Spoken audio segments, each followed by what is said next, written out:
जय श्री राम जी की स्कंद पुराण के अंतर्गत वैष्णव खंड से वैशाख मास का महात्म्य का पारायण करते हैं। तीसरा अध्याय।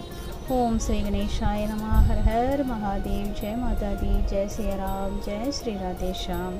वैशाख मास में छत्रदान से हेमकांत का उद्धार। नारद जी कहते हैं, एक समय विदेह राज जनक के घर दोपहर के समय ऋतुदेव नाम से विख्यात एक श्रेष्ठ मुनि पधारे, जो वेदों के ज्ञाता थे। उन्हें देखकर राजा बड़े उल्लास के साथ उठकर खड़े हो गए और मधुपर्क आदि सामग्रियों से उनकी विधिपूर्वक पूजा करके राजा ने उनके चरणों तक को अपने मस्तक पर धारण किया। इस प्रकार स्वागत सत्कार के पश्चात जब वे आसन पर विराजमान हुए, तब विदेह राज के प्रश्न के अनुसार वैशाख मास के महात्म्य का वर्णन करते हुए वे इस प्रकार बोले। ऋतुदेव ने कहा, राजन, जो लोग वैशाख मास में धूप से संतप्त होने वाले महात्मा पुरुषों के ऊपर चाता लगाते हैं, उन्हें आनंद पुण्य की प्राप्ति होती है। इस विषय में एक प्राचीन इतिहास का उदाहरण दिया करते हैं। पहले वंग देश में हेमकांत नाम से विख्यात एक राजा हो गए हैं।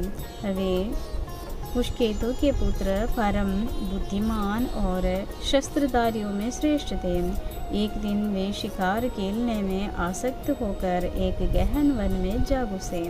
वहाँ अनेक प्रकार के मृग और वारा आदि जंतुओं को मारकर जब वे बहुत ही थक गए, तब दोपहर के समय मुनियों के आश्रम पर आए। उस समय आश्रम पर उत्तम व्रत का पालन करने वाले शतर्षि नाम वाले ऋषि समाधि लगाए बैठे थे, जिन्हें बाहर के कार्यों का कुछ भी भान नहीं होता था।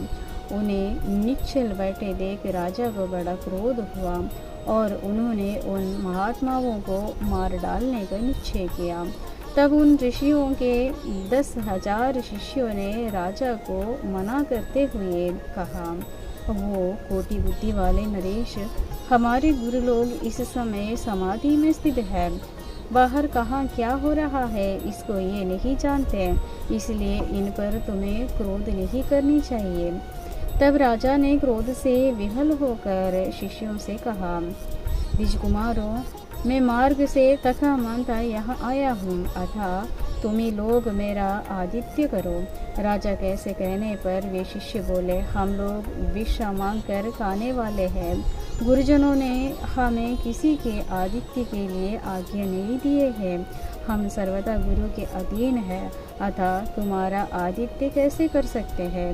शिष्यों का एक कोरा उत्तर पाकर राजा ने उन्हें मारने के लिए धनुष उठाया और इस प्रकार कहा, मैंने हिंसक जीवों और लुटेरों के भय आदि से जिनकी अनेकों बार रक्षा की है, जो मेरे दिए हुए दानों पर ही पलते हैं, वे आज मुझे ही सिखलाने चले हैं। ये मुझे नहीं जानते, ये सभी कृतज्ञ और बड़े अभिमानी हैं। इन आदताइयों को मार डालने पर भी मुझे कोई दोष नहीं लगेगा। ऐसे कहकर वे कुपित हो धनुष से बाण छोड़ने लगे। बेचारे शिष्य आश्रम छोड़कर भय से भाग चले। भागने पर भी हेमकांत ने उनका पीछा किया और 300 शिष्यों को मार गिराया। शिष्यों के भाग जाने पर आश्रम पर जो कुछ सामग्री थी उसे राजा के पापात्मा सैनिकों ने लूट लिया। राजा के अनुमोदन से ही उन्होंने वहाँ इच्छा अनुसार भोजन किया। तत्पश्चात दिन बीतते बीतते राजा सेना के साथ अपनी पुरी में आ गए। राजा पुष्केतु ने जब अपने पुत्र का यह अन्यायपूर्ण कार्य सुना, तब उसे राज्य करने का अयोग्य जानकर उसकी निंदा करते हुए उसे देश निकाला दे दिया। पिता के त्याग देने पर हेमकांत घने वन में चला गया। वहाँ उसने बहुत वर्षों तक निवास किया। ब्रह्म हत्या उसका सदा पीछा करती रहते थे, इसलिए वह कहीं भी स्थिरतापूर्वक रह नहीं पाता था। इस प्रकार उस दुष्टात्मा के 28वां वर्ष व्यतीत हो गए। एक दिन वैशाख मास में जब दोपहर का समय हो रहा था, महामुनि त्रिदतीर्थ यात्रा के प्रसंग से उस वन में आए। वे धूप से अत्यंत संतप्त और तृषा से बहुत पीड़ित थे, इसलिए किसी वृक्षहीन प्रदेश में मूर्छित होकर गिर पड़े। देवयोग से हेमकांत उधर आ निकला। उसने मुनि को प्यास से पीड़ित, मूर्छित और तका मुंधा देखकर उन पर बड़ी दया की। उसने पलाश के पत्तों से छत्र बनाकर उनके ऊपर आती हुई धूप को निवारण किया। वह स्वयं मुनि के मस्तक पर छाया लगाए खड़े हुआ और तुम्बी में रखा हुआ जल उनके मुंह में डाला। इस आचरण से मुनि को छेद हो आया और उन्होंने क्षत्रिय को दिए हुए पत्ते के छाते को लेकर अपनी व्याकुलता दूर की। उनकी इंद्रियों में कुछ शक्ति आई और वे धीरे धीरे किसी गांव में पहुंच गए। उस पुण्य के प्रभाव से हेमकांत की 300 ब्रह्महत्याएं नष्ट हो गई। इसी समय यमराज के दूत हेमकांत को लेने के लिए वन में आए। उन्होंने उसकी प्राण लेने के लिए संग्रहणीय रोग पैदा किया। उस समय प्राण छूटने की पीड़ा से चटपटाते हुए हेमकांत ने 3 अत्यंत भयंकर यमदूतों को देखा, जिनके बाल ऊपर की ओर उठे हुए थे, और उस समय अपने कर्मों को याद करके वह चुप हो गए। छत्रदान के प्रभाव से उसको भगवान विष्णु का स्मरण हुआ।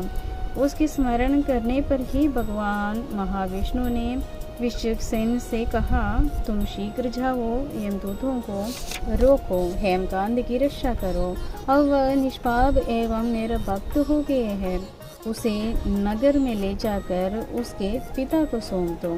साथ ही मेरे कहने से कुशकेतु को ये समझाओ कि तुम्हारे पुत्र ने अपराधी होने पर भी वैशाख मास में छत्र दान करके एक मुनि की रक्षा की है, अतः वह पाप रहित हो गया है।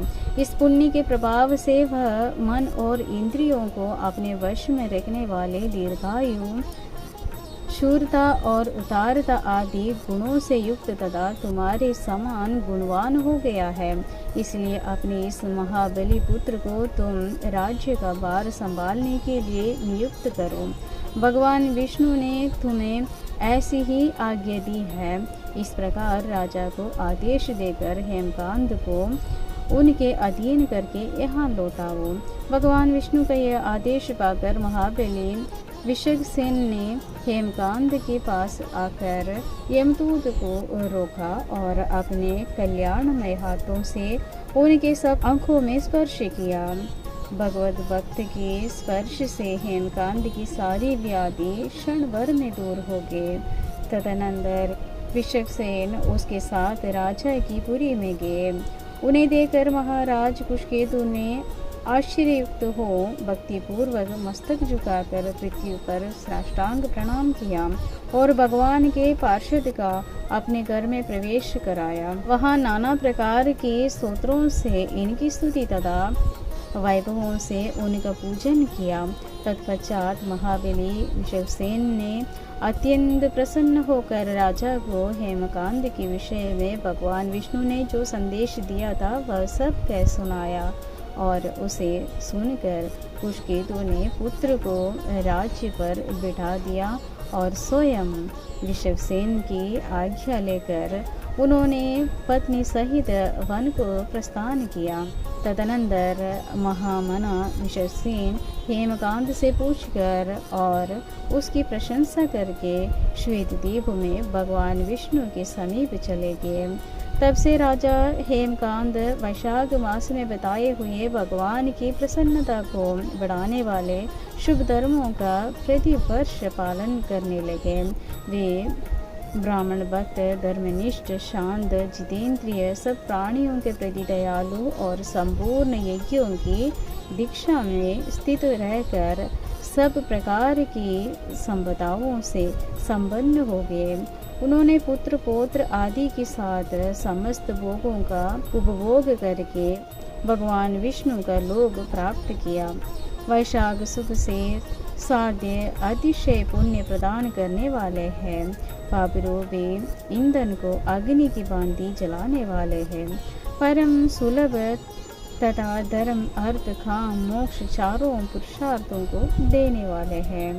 तीसरा अध्याय समाप्त। सबको जय श्री राम जी की हर हर महादेव।